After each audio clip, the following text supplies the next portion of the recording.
Radio Imphal Medium Wave Meter Zathum Somli Point Khat Kilohertz Agyat Som Gyaleni Ile FM Megahertz Zare Thum Poenga Panhong Ki Pangkha Paite Program Ahi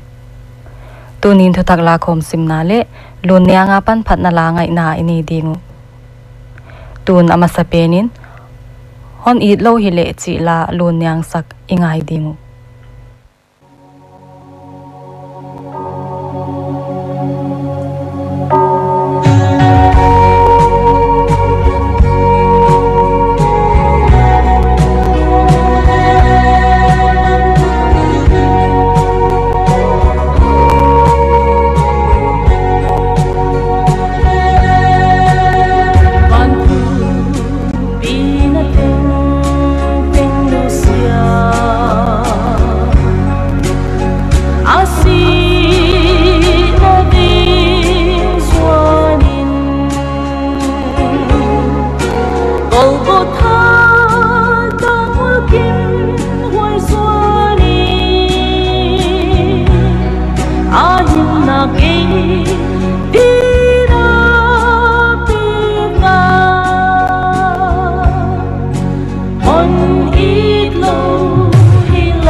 Radio Imphal Christy Moi Biak Sain Thutak Lakhom Asim Manipura Apaisa Dhaka Somni Elali Sungin mi van tang pasal som nga le sagi le nume som ni le sagi aki gomin mi som gya le li bana CAPF apan mi za som guk le nga te COVID-19 be thak mu be hiu mi som ni le khat te state polama pan hong ki pan hiu a adang som guk le thum table kwal zin khelo he apaisa da ka som ni le li ma in mi som ni le khat te COVID-19 na pan dam siangu Tulelin Manipura positive case sang thum jali som guk le guk oma waite laka adam swa sang khat zakwa som ni le guk phata a active case sang khat zanga som thum omlai COVID-19 zaka si mi thum akibe lapto kitonin tutanin mi som le khatin si na twakta State Solkalin Zan August ni guk sang ni le som nia order aswa dung zoin Public le private hospital te adam lo te admit hita dinga hospital khen khathu chibang COVID-19 patient hilo admit nuam lo omle anwaya ki pia number khat gyat bial bial khat bial thum ni bial khat nga a thuzak theigi ge ding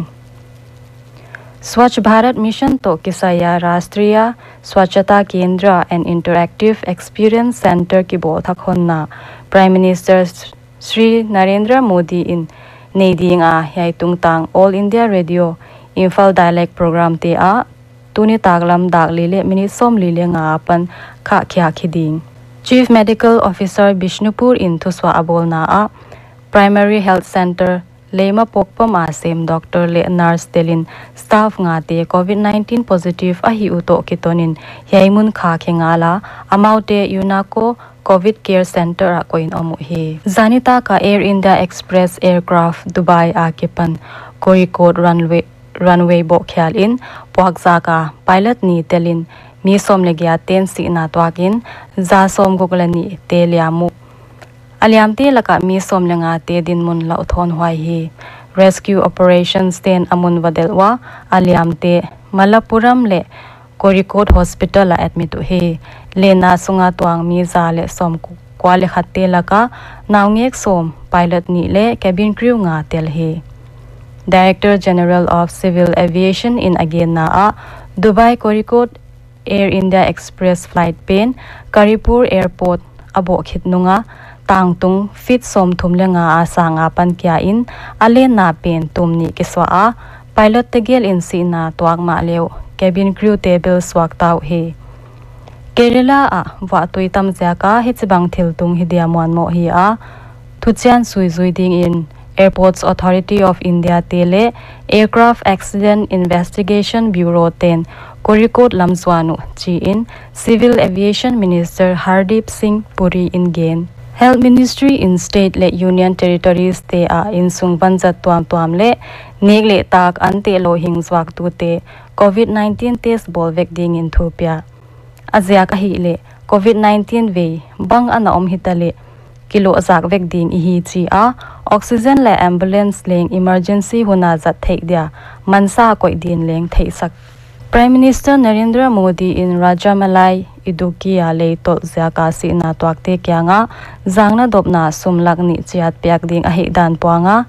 liamna twakte singa chiat piak ding chi Mahatma Gandhi Mina da Rashtriya Swachhata Kendra kichi apaita April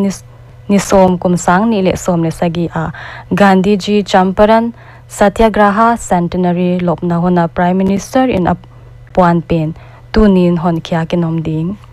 Tuni Quit India Movement champa asom sagi legiat na hi a apaita kumsang khat zakwa som lele ni in namte pa Mahatma Gandhi in British te gam sungapan no khyak na ding in do or die kichi anapan khya a hei movement a hi le Mumbai a Gawalia tank mona hongki pan in hwai nia pan tu ni dongin kumtengin August Kranti Day chi azatin om hi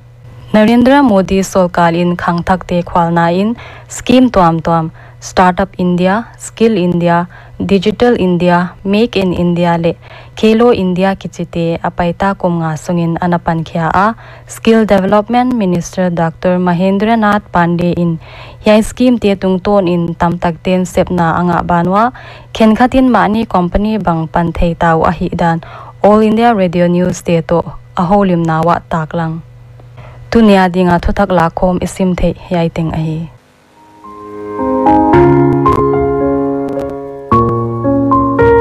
COVID-19 do na a frontline worker tina sepan pi in la pa toidan siamin thu zuaw the zak tuin pangken thu belchan dol le thu dingna theina dingin Ministry of Health and Family Welfare website apan le zelin la COVID-19 the zak tuin kwama ngo ken COVID-19 veidam kikte ten bol mai lowin thu hoile maban lamet na to han thon zo in yainat na ve khale quarantine om khate min hi na veng min te pholak dinga hi ke thu swa tu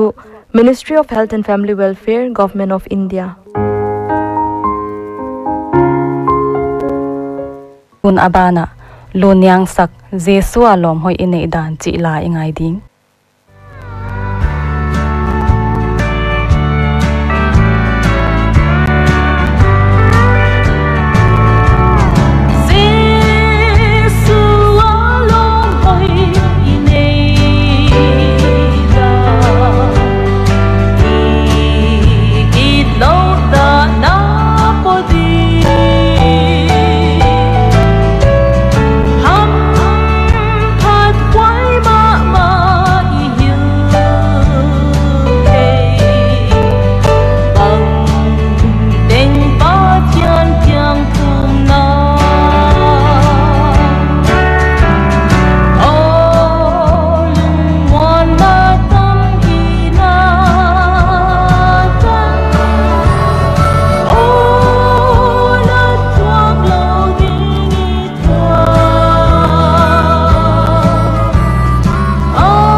Pa o chi la in ngai som non ding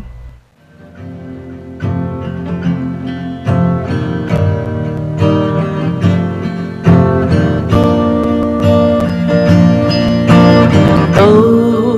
pa o bang di a hon de nahi ya mim bang ka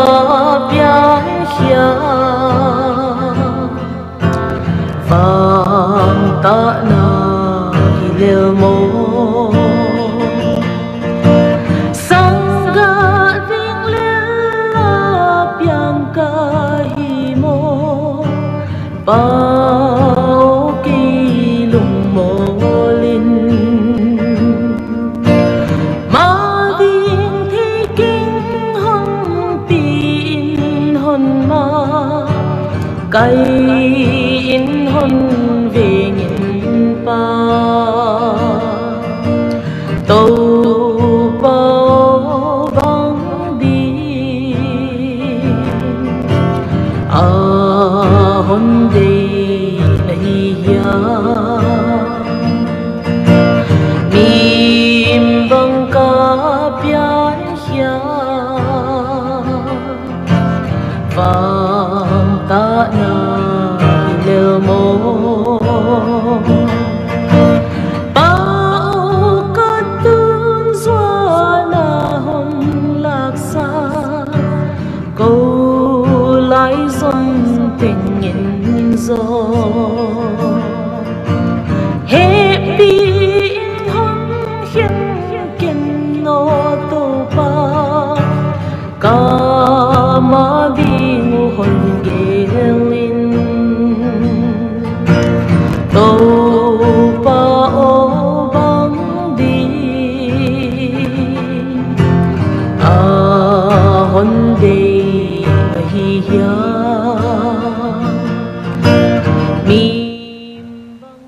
All in the radio and falling chain to takla kom simnale Kamgolian le lom te apan phatna la nga ina ini dingu tuni taglam dali le minute som ligin to kitonin ihunu abeita muncha paite program ngai ting ting omnuam le mangpha